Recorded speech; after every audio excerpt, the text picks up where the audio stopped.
स्वर्गों से सुंदर सपनों से प्यारा हे गुरुवर का दान। सत्य धर्म के धारी गुरुवर न मिले अनंतों का गुरु का दान न छूटे चरण की छाँव न छूटे। मात पिता तुम मेरे सच्चे गुरु हमारे। तुमसे मिला है जीवन तुम हो भगवान हमारे। कहाँ मिलेगी इतनी ममता इतना प्यार दुलार गुरु का दान न छूटे चरण की छाँव न छूटे। गुरु उपकार न भूले सभी मिल चरणा झूले। पंच परमेश्वर भगवान की देवादेव श्री कुंडलपुर के बड़े बाबा की देवादेव श्री शांतिनाथ भगवान की मूलनायक अतिशयकारी पार्श्वनाथ भगवान की आचार्य परमेश्वर भगवान गुरुदेव विद्यासागर जी महाराज की अनंत उपकारी नव जीवन प्रदाता आचार्य परमेश्वर भगवान की दादा गुरु आचार्य ज्ञान सागर जी महाराज की निर्यापक मुनि श्री समय सागर जी योग सागर जी नियम सागर जी सुधा सागर जी महाराज की तीन कम नव गुरु महाराजों की अनंतमती माता जी की 10 लक्षण महापर्व की उत्तम सत्य धर्म की जय। पूज्यारिका श्री भगवती माता जी की वंदनीयारिका संत की। आज तक अपनी आदि यात्रा पूर्ण हो चुकी है। आज कौन सा दिन है? पर्वराज परिसरण महापर्व का 5वां दिन उत्तम सत्य धर्म। तो आज तक की अपनी आदि यात्रा पूरी हो चुकी। हमारी 4 कसाएं समाप्त हो चुकी। आप लोगों ने 4 धर्म धारण करके क्षमा मार्ग आर्जव शौच 4 धर्मों को अपने हृदय में धारण करके चारों कसाएं को समाप्त कर दिया होगा। अब आज क्या होता है कि अब 4 कौन होते हैं? तो 4 कौन होते हैं? तो इसे उस पर चोक पूरा कर। तो 4 कसाएं नष्ट कर जब बीचों बीच एक चोक पूरा और चोक में सिंहासन पर आप सत्य धर्म को बिठाना है। उस सत्य धर्म को हम चोक के ऊपर बिठाते हैं और सत्य कैसा है? शाश्वत है, अविनश्वर है। सत्य शाश्वत होता है, अविनश्वर होता है। सत्य का कभी भी नाश नहीं होता। आप लोग कहते किसी को तेरा सत्यानाश हो जाए। अरे सत्यानाश होता है, सत्यानाश मतलब सत्य प्लस अनाश, मतलब सत्य की सत्ता शाश्वत होती है। आत्मा का कभी भी नाश नहीं होता है। सत्य का कभी नाश होता ही नहीं है। सत्य तो अखंड अविनाशी होता है। कि बताते हैं ना कि सत्य कैसा होता है? सत्य हर मुश्किल को आसान बना देता है। सत्य हर मुश्किल को आसान बना देता है। सत्य जीवन की पहचान करा देता है। सत्य सबके जीवन को जीने की कसौटी है। सत्य इंसान को भगवान बना देता है। सत्य इंसान को भगवान बना देता है। बंधुओं, जिसके हृदय में सत्य आ गया, जिसके हृदय में हित मित्री वाणी आ गई, वो कभी भी करोड़ों रुपए का भी फायदा होता होगा तो वो झूठ का सहारा नहीं लेगा, किंतु अपनी सत्यवाणी को छोड़ेगा नहीं। आप लोग बोलते हैं ना पूजन में, कठिन वचन मती बोल, कठिन वचन मती बोल, पर निंदा करो झूठ सच, साच जवाहर खोल, साच जवाहर खोल, सत्यवादी जग में सुखी। जो सत्यवादी होता है वो हमेशा संसार में सुखी होता है। आप लोगों को मालूम है हमेशा सत्य बोलने वाला राजा कौन था? राजा हरिश्चंद्र। और अपने भोजन में बोलते हैं वो कौन था? बोलो। रोज तो बोलते हो वसु राजा, नहीं मालूम? वसु झूठ से थी नरक पहुंचा, स्वर्ग में नारद गए। हमेशा वसु राजा सत्य बोलता था और सत्य बोलने के कारण उनका स्फटिक मणि के समान, मतलब उसमें पाए लगे हुए थे और वो दिखते नहीं थे। तो पूरे संसार में प्रसिद्ध था कि वसु राजा मतलब जमीन से 4 अंगुल ऊपर उठा रहता उनका जी, मतलब सिंहासन। क्यों? कि वसु राजा कभी भी झूठ नहीं बोलता था। किंतु एक बार ऐसा मौका आया कि पर्वत की मां ने उनसे कहा कि नहीं, आज मेरे बेटे का जीवन मरण का सवाल है, इसलिए आपको थोड़ा झूठ का सहारा लेना पड़ेगा। क्योंकि एक गुरु के पास दोनों ने अध्ययन किया था, पर्वत ने और वसु राजा ने, और वही नारद ने और पर्वत ने, दोनों ने किया था। तो नारद एकदम हल्का सत्य बोलता था और पर्वत कभी कभी झूठ का सहारा भी ले लेता था। तो एक बार क्या हुआ कि यज्ञ वगैरह हुए, तो उसमें मतलब किसका प्रसंग आया? धान का। अज का अर्थ क्या होता है, ऐसा प्रसंग आता है। आप लोगों ने पुराण में पढ़ा होगा कि अज का अर्थ क्या होता है, ऐसा प्रसंग आया। तो नारद कह रहे थे कि कभी भी हवन वगैरह करना चाहिए तो अज का अर्थ पुराना धान होता है, पुराने धान का हवन अपने को करना चाहिए। किंतु उसने नारद ने क्या किया, पर्वत ने क्या बोल दिया? नारद ने तो बोला कि अज का अर्थ क्या होता है? पुराना धान होता है, पुराने धान का हवन करना चाहिए। किंतु पर्वत ने बोला कि अज का अर्थ बकरा होता है। अब बकरा होता तो बकरे का हवन करना चाहिए क्या यज्ञ में? कभी भी नहीं करना चाहिए। किंतु इस प्रकार की समस्या आ गई तो दोनों ने कहा चलो इसका फैसला अपन राजा के पास करेंगे, राजा क्या कहता। तो नारद जो पर्वत की माँ थी उसको पता चला, तो उसने जाकर के राजा से कहा, जाए कुछ भी हो जाए, आज मेरे बेटे की जान आपके हाथ में है, मेरे बेटे को अभयदान दीजिएगा और आप इस प्रकार से विवाद होगा तो आप इस प्रकार बोल दीजिएगा ताकि मेरा बेटा बच जाएगा, उसको जीवन दान मिल जाए, ऐसा कर। तो बस जब दोनों माँ चले जाते राजसभा में और राजा के मुख से जैसा ही निकलता है उसको पता है कि अज का अर्थ पुराना धान होता है और पुराने धान का भी हमेशा हवन रखने को यज्ञ में वगैरह में हवन में उसको डाला जाता है। किंतु उसने उसकी पत्नी के लिए वचनबद्ध हो गया और उसके कारण उन्होंने कह दिया कि अज का अर्थ बकरा। जैसा ही उनके मुंह से निकला और सिंहासन जमीन में धस गया। तो बंधु और नारद का चला गया स्वर्ग में। सबने नारद की प्रशंसा की, नारद की। तो आप कहते हैं ना कि नारद, देखो आप लोगों को मैंने ये प्रसंग इसलिए लिया कि कितने लोगों को ये समस्या होती है, अंदर में जिज्ञासा होती है कि माता जी हमेशा सुना है कि नारायण सत्यनारायण नारद, ये तो नियम से उनकी अधोगति होती है। तो इसने ऐसा क्यों लिखा कि नारद स्वर्ग गया, ऐसा क्यों लिखा? नारद से जो नो नारद होते हैं ना, वो नो नारद नहीं, ये व्यक्ति का नाम नारद था। हाँ, व्यक्ति विशेष का नाम नारद था। जैसे पर्वत नाम था तो एक का नारद नाम था। वो अपने आगम में जो 9 प्रकार के नारद आते वो नारद नहीं लेना है आपको, इसलिए वो नारद स्वर्ग मतलब सत्य बोला तो वो स्वर्ग में गया। और एक बार और आपकी समस्या का हल करना है हमें।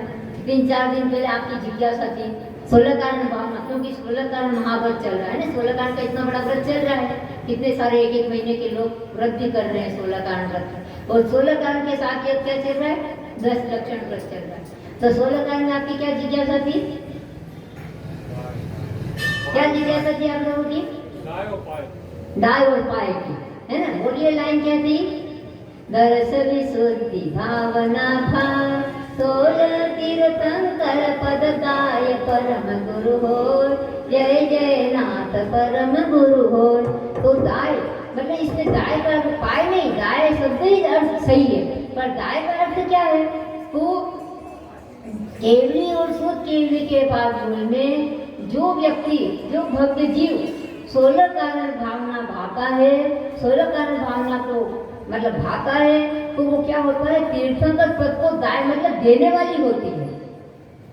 तीर्थंकर प्रकृति का बंध होता है उसको, और वो मतलब चौथे गुण स्थान से अविरत सम्यक दृष्टि भी 16 कारण भावना को भा सकता है। इसलिए यहाँ पर दाय का अर्थ है कि जो भी सच्चे हृदय से केवली शुद्ध केवली के पास में 16 कारण भावना को भाएगा, सच्चे हृदय से अपनी विशुद्धि बढ़ाएगा और दसवीं शुद्धि भावना आदि 16 कारण भावनाओं को जो चिंतन करेगा तो वो तीर्थंकर प्रकृति का बंध कर सकता है, मतलब तीर्थंकर प्रकृति को देने वाली है। इसलिए ये 16 कारण भावना में जो अपन पढ़ते हैं तो पाए न बोल करके गाय ही बोलना चाहिए। वो गई जिज्ञासा का समाधान।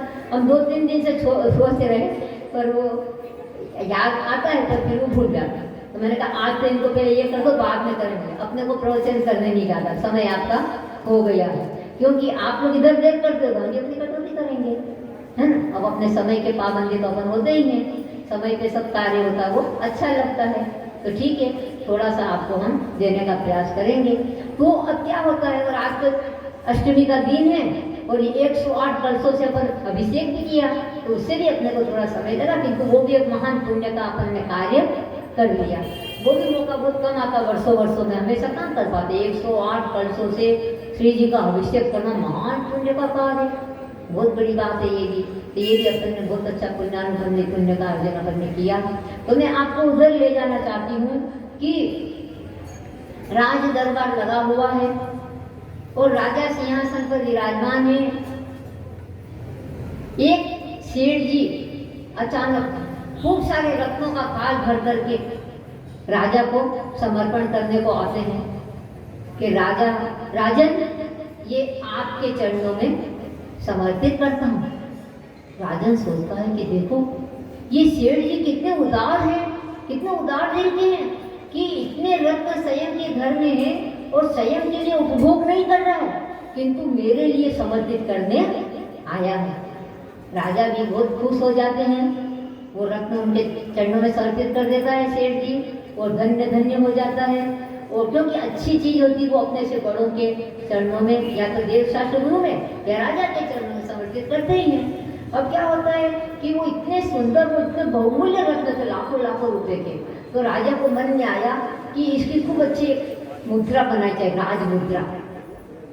तो इसलिए अनेक प्रकार के शिल्पी को बुलाया गया, सब प्रकार के शिल्पी आए और उस एक शिल्पी जो बहुत होशियार था उसके लिए वो झोरी, मतलब शिल्पी झोरी, और वो सेठ स्वयं भी झोरी था।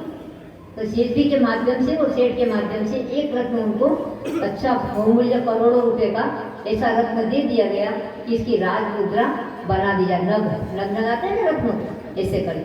अब वो शिल्पी ने इतना अच्छा, बहुत बढ़िया, चारों तरफ से इतना पहलूदार और ऐसी मुद्रा बनाई और मुद्रा पूरी अच्छी तैयार हो गई और उसमें वो रत्न जड़ना बाकी था मात्र। रत्न भी अच्छा तैयार कर दिया, सब कुछ कर दिया।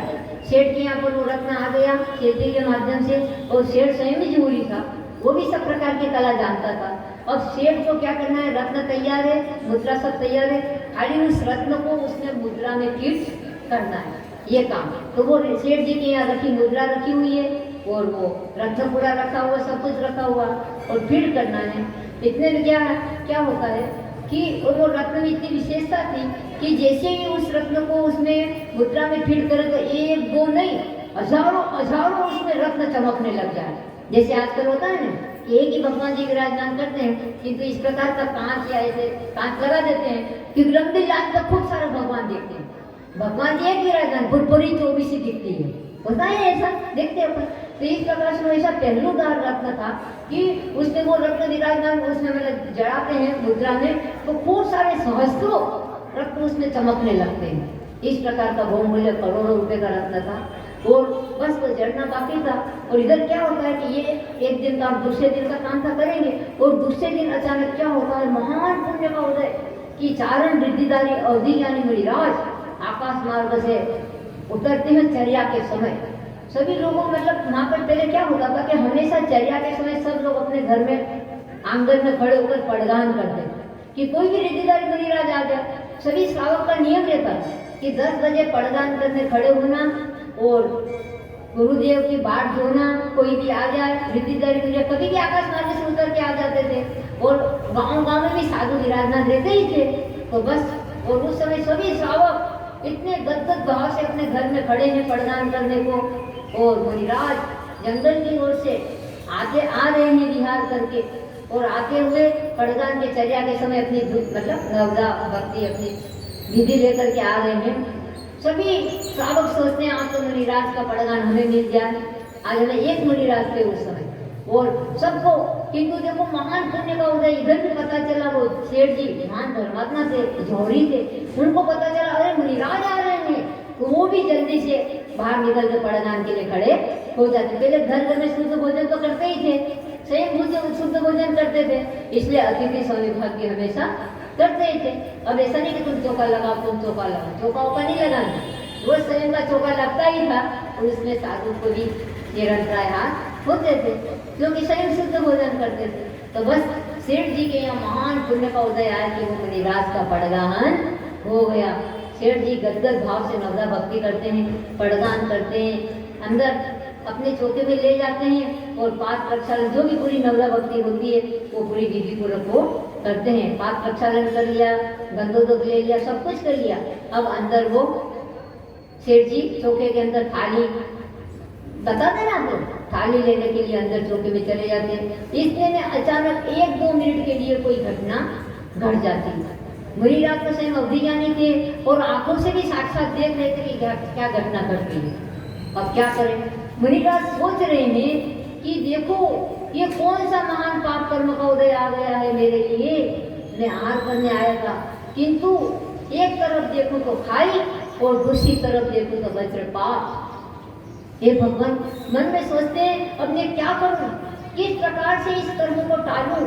बहुत तीव्र कर्म का उदय आया है, कर्म का उदय तो उस सेठ को आया है, किंतु लो कर्म में निमित्त बनूंगा, इसलिए अब मेरे को तो मौन लेना ही ठीक है। मन तो वैसे क्या करके समझ लेते हैं, किंतु उन्होंने मन में सोच लिया कि अब मेरे ऊपर कोई उपसर्ग होगा तो जब तक उपसर्ग मेरा शांत नहीं होगा तब तक मेरा अखंड मौन, मुझे किसी को कुछ भी बताना नहीं, किसी को कुछ भी कहना नहीं। उसको सब पता था, किंतु मेरे को कुछ भी बोलना नहीं है। और वो तो मौनम सर्वार्थ साधनम, क्योंकि मौन से हजारों कार्य सिद्ध हो जाते हैं। तो वो मौन धारण करके अपने शांति से आंखें बंद करके बैठे हैं वहीं आसन पे चौके में, और इधर थाली लेकर वो आते हैं, कौन? सेठ जी। और आकर के थाली बताना दूर, थाली को पता ही नहीं अभी, और इसके देर उनकी दृष्टि पड़ गई क्योंकि बाहर पास में ही जहाँ मुनिराज बैठे थे उन्हीं के पास में बाजू में वो रत्न रखा हुआ था, रत्न और मुद्रा सब रखी हुई थी, क्योंकि वो कार्य कर रहे थे। कार्य करते रहे पता चला कि महाराज जी आ रहे हैं, तो वो चले गए पड़गान के लिए, तो वही रखा, किंतु अब वो रत्न नहीं दिख रहा है। अब 1-2 मिनट में रत्न कहाँ गायब हो गया पता नहीं। कैसी कर्मों की विचित्रता, आप भी सोचोगे कैसे कहाँ चला गया। अब शेर जी इतने धर्मात्मा थे, सोचते हैं कि यहाँ पर और कोई तो आया नहीं, मैं और मेरी पत्नी सेठानी और इधर महाराज जी बैठे हैं, और अभी तो मैंने नवदा भक्ति करी जब तो रत्न रखा था, और अंदर 2 मिनट के लिए मैं थाली लेने गया, इतने में रत्न कहाँ चला गया। तीसरा कोई व्यक्ति आया ही नहीं है। अब क्या होगा? श्रद्धा किसके ऊपर होगी? मुनिराज के ऊपर होगी।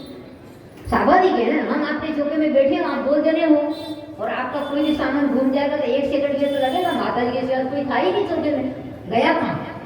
कोई चिड़िया भी नहीं थी यहाँ। हो सकता है भाव खराब हो गए, ले लिया हो, अनादि के संस्कार हुए।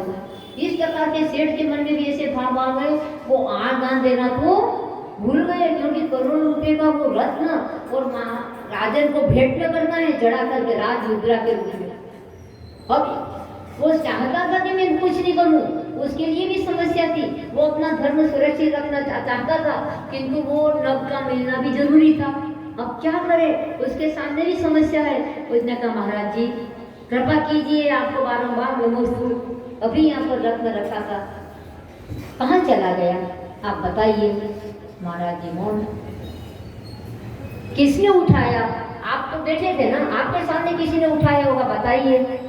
मौन। मौनम सम्मति लक्षण। अगर कभी कभी व्यक्ति कोई मौन रहता है ना तो ज्यादा शंका होती है नियम से इन्हीं ने उठाया होगा, रख दिया होगा इधर उधर कहाँ पड़ता है।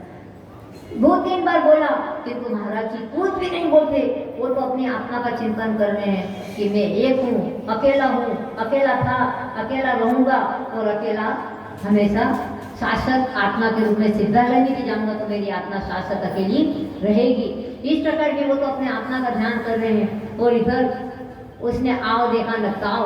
सेठ जी ने सोचा कि अब क्या करें, मुनिराज तो कुछ बोल नहीं रहे हैं और रत्न तो जरूरी है, रत्न का मिलना, तो रत्न नहीं मिलेगा तो मेरे प्राणों का सवाल है, मैं राजा को मुंह क्या बताऊं। तो उन्होंने एक हाथ में लकड़ी ली और लकड़ी लेकर के ऐसे भाव हुए कि मुनिराज के ऊपर इसको चला। क्रोध, जबरदस्त क्रोध सामने आ गया। अब क्या किया, धीरे धीरे क्रोध का आवेग बढ़ता चला गया और सोचा कि नहीं अब तो कुछ भी हो, अब चाहे प्रहार भी करना पड़े तो करेंगे, किंतु हम मुनिराज से रत्न को वापस लेंगे, क्योंकि इसके सिवा किसी ने रत्न लिया नहीं, ये पक्का है। उन्होंने मन में सोच लिया। हालांकि मुनिराज क्यों रत्न लेंगे, और मुनिराज को सब पता था, किंतु मुनिराज कहते इधर खाइए इधर वजह पर, अगर मैं इधर बोलता हूँ तो एक जीव की हिंसा होती है और इधर बोलता हूँ तो मेरा मौन जर टूटता है, क्योंकि हारते समय वैसे ही मौन करे आते, इतना मौन ले लिया, कुछ नहीं बोले। और उन्होंने लकड़ी से एक दो लकड़ी से थोड़ा पिटाई करना शुरू किया।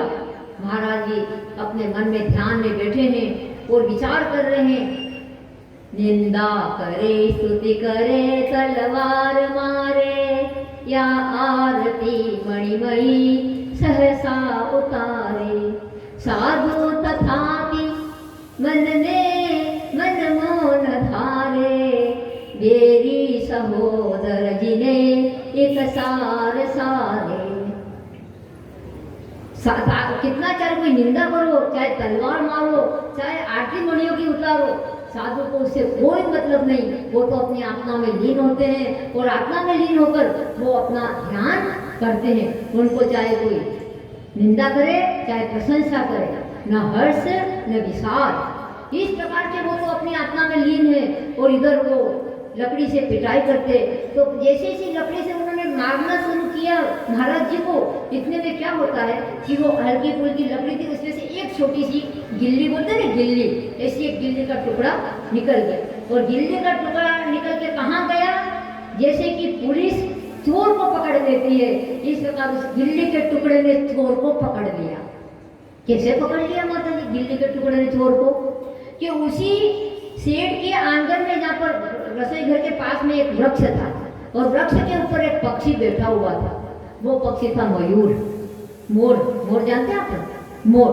तो 2 मिनट में जब अंदर वो सेठ जी गए थे थाली लेने के लिए, उस समय वो नंग को कोई चमकीली चीज चमक रही थी खूब, तो चमकीली चीज कोई खाने की चीज है ऐसा समझ करके उस मोर ने उस नंग को, रत्न को निगल लिया था, तो गले में अटका था। तो जैसे ही वो लकड़ी का टुकड़ा गले में लगा, वो रत्न आकर के सेठ जी के चरणों में पड़ा। चोर पकड़ में आ गया। कौन था चोर, मुनिराज थे क्या?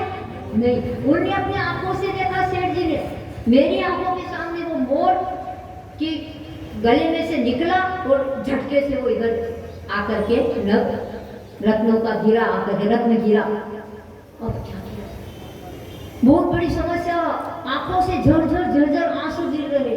ये भगवान ने इतनी नवदा भक्ति करने वाला, इतना धर्मात्मा मुनियों को देख करके मैं पागल हो जाता था, ऐसी भक्ति करता था, किंतु आज जड़ धर्म के पीछे मैंने क्या कर दिया, अपने आप की निंदा करना, आलोचना करना, पापी शेर दुरात्मना जड़ दिया, माया बिना लोभिना, राग देश मलिन सेन मनसा, दुष्कर्मयन निर्मित। हे गुरुदेव मुझे क्षमा करना, मैं पापी हूँ, मैं दुष्ट हूँ, मैं मायाचारी हूँ, मैं लोभी हूँ। अरे रत्न चला गया तो चला गया, किंतु मैंने ऐसा कौन सा पाप का बंद कर लिया, नरकों में भी मुझे जगह नहीं मिलेगी। ऐसे वितरागी संत अवधि ज्ञानी विद्याधरी मुनिराज के ऊपर मेरे कर्म कैसे बंद गए, मैंने मारने के भाव हो गए, मेरे कौन से कृष्ण लीला के ऐसे क्रूर परिणाम हो गए कि मैंने लकड़ी आपके ऊपर उठा गई। ये भगवान मेरा क्या होगा, मुझे क्षमा करे खम्मा में सौ जीवान सबके जीवात्मंत में व्यक्ति में सब हृदय से वेरम जम्र केणगी, बार बार अपनी निंदा आलोचना करता है। अब उपसर्ग दूर हो गया तो महाराज जी का भी मौन खुल गया। उन्होंने कहा धैर्य रखो, ऐसा तो होता ही रहता है, आपका कोई दोष नहीं है, ये तो मेरे कर्मों का ही दोष।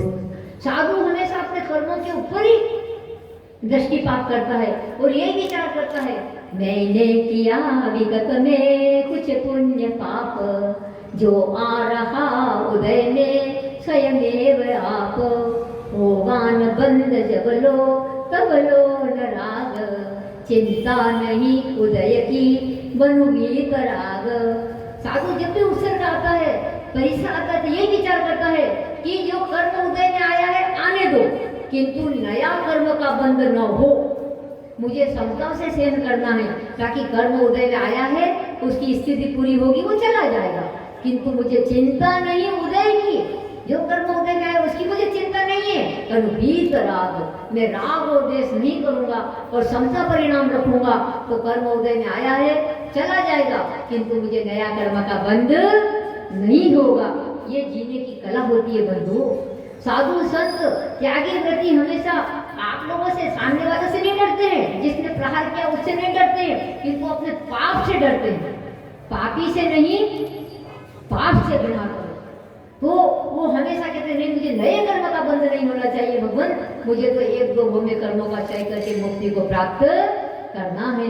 इस प्रकार से उन्होंने समता धारण की मुनिराज ने, और बिल्कुल किसी प्रकार का कोई प्रतिकार की मन में भावना भी नहीं की उन्होंने, और नई भावना नहीं की। उन्होंने असंख्यात गुणी कर्मों की निर्जरा की और सेठ को भी सांत्वना दी, और ये सोचा कि भगवान इन सेठ जी के जबरदस्त कर्म का उदय, किंतु मैं भी नो कर्म इनके लिए निमित्त बना, और भगवान इनको सद्बुद्धि दो, इनके लिए भी कर्म का क्षय हो। इस प्रकार से भावना भाई और उनको आशीर्वाद दिया, और वो जंगल की ओर मुनिराज चले गए। तो बंधु मैं आपसे ये कहना चाहती हूँ कि कितनी भी प्रतिकूलता अपने जीवन में आ जाए, प्राण जाए तो जाए मेरा प्यारा धर्म नहीं जाए, प्राण जाए तो जाए मेरा सत्य धर्म नहीं जाए। प्राणों से प्यारा ऐसा मेरा सत्य धर्म, क्षमा मार्ग वागड़े 10 धर्म प्राणों से प्यारे हैं। ये मेरे लिए क्या होना चाहिए? प्राण चले जाए तो कोई बात नहीं, पर इनकी मेरी रक्षा, मेरे धर्म के लिए मेरे लिए रक्षा करनी चाहिए। क्योंकि आप लोग प्राण कितने होते हैं? 10, और 11वां प्राण कौन सा होता है? अन्न, और 12वां प्राण होता है धन। 11वां प्राण अन्न, उसी अन्न के लिए धन कमाना पड़ता है, अन्न की सुरक्षा, अन्न को इकट्ठा करने के लिए। तो ये सब 12वां प्राण धन है, किंतु उस धन के लिए आज मैंने दिगंबर मुद्रा के ऊपर उत्सर्ग कर दिया। हे भगवान मुझे क्षमा करना। इतना वैराग्य आ गया सेठ जी को भी, और सेठ जी ने वो राज मुद्रा जड़ी नहीं थी, वो सीधे महाराज को वन में पहुंचा दिया, वहां पर छोड़ने गए, और पहुंचा के वापस सीधे आए, और वो राज मुद्रा और वो नंद अलग अलग रखा ऐसे ही ले गए, और जाके राजा को कहा क्षमा करना राजन, अब मेरे से ये काम संभव नहीं है, मैं नहीं कर पाऊंगा, आप और किसी के लिए देख लीजिए, और मुझे तो अब दीक्षा है। इतना वैराग्य आ गया, धिक्कार है मेरे जीवन को, संसार में ऐसे संसार में रह के क्या करना है। जो देव शास्त्र के प्रति हिंसा का भाव मन में आ जाए, मारने का भाव आ जाए, ऐसा श्रावक के श्रावक किया जाता है। ये तो मेरे लिए बहुत बड़ा जैन धर्म के कलंक है, श्रावक के नाम से। ऐसा करके वो जाते हैं और राजा को अपने वैराग्य के भाव बता देते हैं, और राजा भी इतना खुश हो जाता है, अरे इतना वैराग्य आ गया, तो अपनी घटना बता देते हैं पूरी, आप बीती। वो जा करके मुनिराज के चरणों में जा करके और कहते हैं भगवान जितना भी पाप किया, इस पाप का एक ही प्रायश्चित है, बस मुझे दिगंबर मुद्रा धारण करना, अब मुझे कुछ नहीं चाहिए, बस आप मुझे मुनिराज बना दीजिए, मैं भी अपने कर्मों का क्षय करके, और मैं भी आपके समान दिगंबर मुद्रा धारण करके आपके साथ में भी मुक्ति रमा का वरण करूंगा। मुनिराज कहते हैं कि दीक्षा बहुत कठिन है, अभी आपकी कोई साधना नहीं है। वो कि नहीं, मुझे दीक्षा लेना है। घर में पूछा है अपनी पत्नी से, अरे पत्नी को क्या पूछना, जब वैराग्य आता है तो पत्नी और पुत्र, क्या किसी को पूछना, सब स्वार्थ के साथी। कल बताया ना मैंने कि स्वार्थ के बिना कोई भी प्रीति नहीं करता है। तो वो कहते कि नहीं, मुझे तो दीक्षा लेना है, मेरे को किसी के पूछने की आवश्यकता नहीं है। आचार्य भगवान कहते हैं कि वैराग्य और मौत किसी का इंतजार नहीं करती। आचार्य भगवान ने बताया, जब अंतर में सच्चा वैराग्य आ जाता है या फिर सामने मौत खड़ी हो जाती है, तो 1 सेकंड के लिए जो किसी का इंतजार नहीं करती है। सुबह से शीघ्रम कार्यम, जब मन में भाव आए तो तुरंत मुंह फेर करके चले जाओ। वो आता है सारी भद्र का और इनका, जिया जी का और बेनोई का कथानक, अगर आपने पढ़ा हो तो, कि शालीभद्र सेठ की 32 रानियां थी और उनको वैराग्य आया तो पूरी 32 रानियां रोने लगी, नहीं 32 दिन और दे दीजिए हमें, बस 32 दिन दे दीजिए हमें। एक एक रानी को एक एक दिन छोड़ते जाते शालीभद्र सेठ थे, अगर आप स्वाध्याय करते हुए आपको पता होगा, तो एक एक दिन एक एक रानी को छोड़ते जाते थे। और जो शालीभद्र सेठ की जो मतलब पत्नी थी, मतलब बहन थी, तो उसका उनको लगा कि मेरा भाई, ये मतलब जो शालीभद्र सेठ है ना, उनकी बहन मतलब जो जिया जी है ना, उनकी बहन के साथ शादी करी थी, तो उनको पता चला कि मेरा भाई तो अब दीक्षा ले लेगा और 32 दिन के बाद वो मुनि बन जाएगा, एक एक पत्नी को छोड़ता जा रहा है। तो उनके पति ने कहा अरे उदय सुंदर नहीं, ये दूसरा। तो उन्होंने कहा कि नहीं, तेरा भाई तो कायर है, जब वैराग्य है वो दीक्षा लेने तो 32 दिन क्यों, सुबह से शीघ्र कार्य। तो कि वो रहने दो, बातें करने तो बहुत सरल है, कार्य करना बहुत कठिन है, कोई सरल नहीं है। अगर एक बार मन में ठान ले तो उनकी अच्छा तुम कर, अरे मैं अगर तुम कर अब भी कर दो, तो हंसी लगे थी, अच्छा करके बता दो। तो वही इनके पति थे, वो उनके जिया जी, दो मैं अभी जाता हूँ दीक्षा लेने, और वो चले जाते हैं शालीभद्र साले के यहाँ और कहते अरे तुम क्या कर रहे हो, एक एक दिन लगा रहे हो दीक्षा लेने के, 32 दिन लगा, चलो जल्दी, सुबह से शीघ्र कार्य। क्या जीवन का भरोसा है क्या, जीवन का भरोसा क्या, मौत तो सिर पर डोले, हो जाए कब जाना, कब चले जाए, एक सेकंड का भरोसा नहीं। एक सांस अभी आ रही है, दूसरी सांस आने वाली है या नहीं आने वाली, बैठे बैठे लुढ़क गए, कोई किसी का भरोसा नहीं है। तो चले जाते हैं और उनको भी जागृत कर देते हैं, वो साला और बेनोई दोनों चले जाते हैं जंगल में और महाराज जी के पास जाकर दिग्वन मुद्रा धारण कर लेते हैं। तो बंधु इस प्रकार यहाँ पर भी उनको कहा सेठ को, तो वो कहते नहीं, मुझे कोई सोचने की आवश्यकता नहीं है। उन्होंने कहा सोच लो, एक बार पत्नी से पूछ लो। तो मतलब महाराज जी कहते हैं बार बार सोच लो, क्योंकि दिगंबर मुद्रा धारण करने के बाद फिर हमेशा जीवन पर्यंत 28 मूल का पालन करना होता है, ये कोई नियम रूप में इसका नियम नहीं होता है। तो वो कहते हैं महाराज जी, मतलब घर वालों से पूछ के आ जाओ, आपके कहने से हम चले जाते हैं और सोच लेते हैं। एक बार घर में चले जाते हैं पत्नी को पूछने, तो फिर वो पत्नी जो घर में रहता है व्यक्ति, वो सब समझाते हैं उनको कि ऐसी जल्दबाजी नहीं करना चाहिए, ऐसी जल्दी दीक्षा नहीं होती है, जीवन भर का काम है, अभी आपकी कोई साधना भी नहीं है।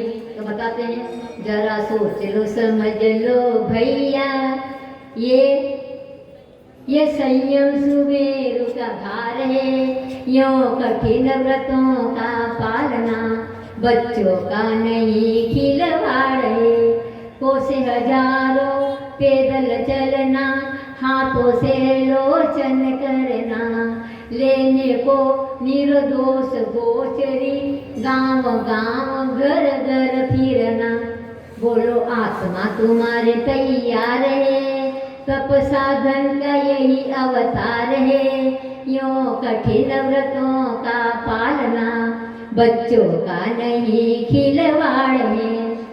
सब समझाते हैं, किंतु वो कहते हैं हाँ मुझे सब पता है, मेरी आत्मा ने लड़कों में 33 सागर पर कैसे कैसे दुख भोगे, तीव्र गति में मेरी आत्मा ने कैसे कैसे दुख भोगे, ये अपाट सत्य है कि मुझे तो कर्मों से लड़ करके मुक्ति को प्राप्त करना है।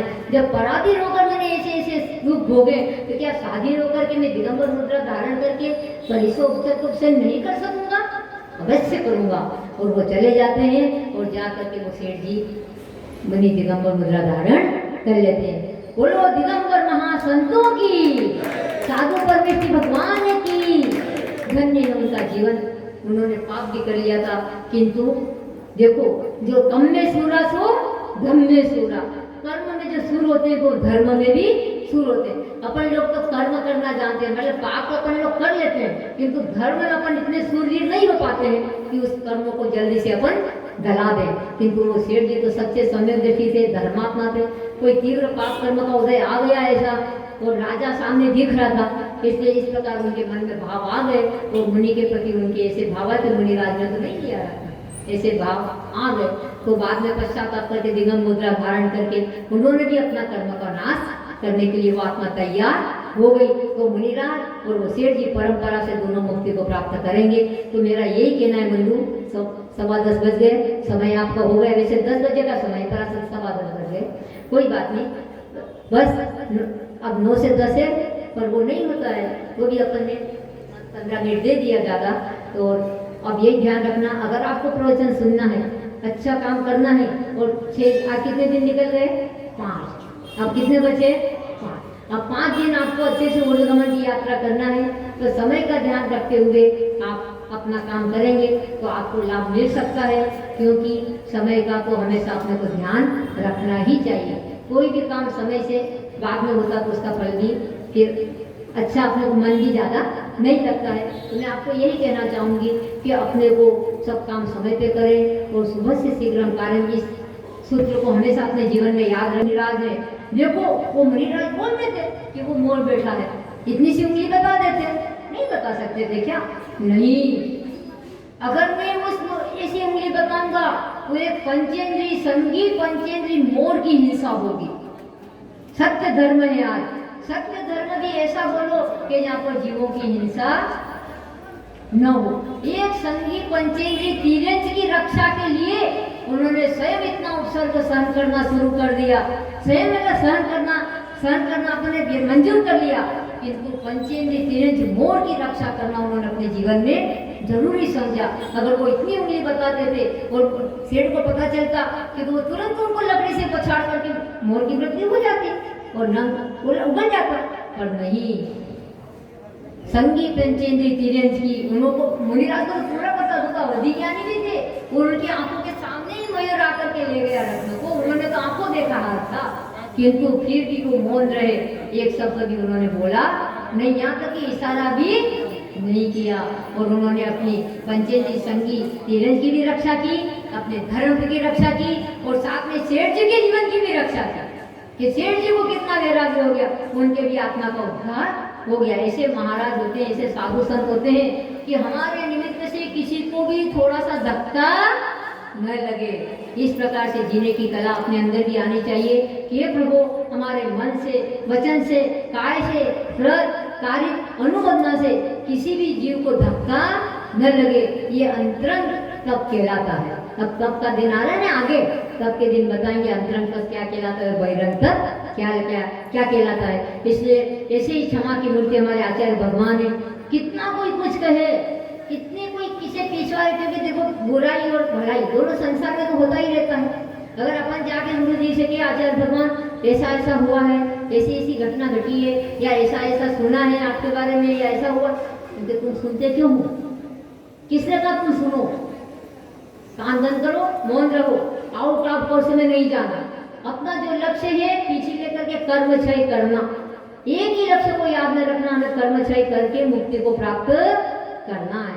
तो इस प्रकार से ऐसे महान आचार्य भगवान जो चौथे काल की चर्या अपने को बतला रहे हैं, आदिनाथ और महावीर भगवान की चर्या बतला रहे हैं, और हमारा महान पुण्य अनंत अनंत भोग का पुण्य उदय में आया है कि ऐसे जितना की संत चारों तरफ ऐसे दिगंबर मुद्रा के दर्शन करने को मिलते हैं, और ऐसे मुनिराज के दर्शन करके हम धन्य धन्य हो जाते हैं। तो बस हमें भी अपना जीवन सफल करके यही ध्यान रखना है कि हम अंत में, हमारा लक्ष्य यही है कि हम भी अंतिम समय में दिगंबर मुद्रा धारण करें, आरिका के व्रत धारण करें। तो अगर आरिका और दिगंबर मुद्रा धारण नहीं कर सकते, आरिका के व्रत और दिगंबर मुद्रा धारण नहीं कर सकते, तो कम से कम अंत समय में प्रतिमा धारण करके, व्रती बन करके और चारों प्रकार के आहार पानी का त्याग करके और शल्यतापूर्वक हमारा मरण हो। अगर एक बार भी शल्यतापूर्वक मरण कर लिया तो नियम से कम तो 2-3 भव में, और नहीं तो 49वें भव तो नियम से मोक्ष प्राप्त।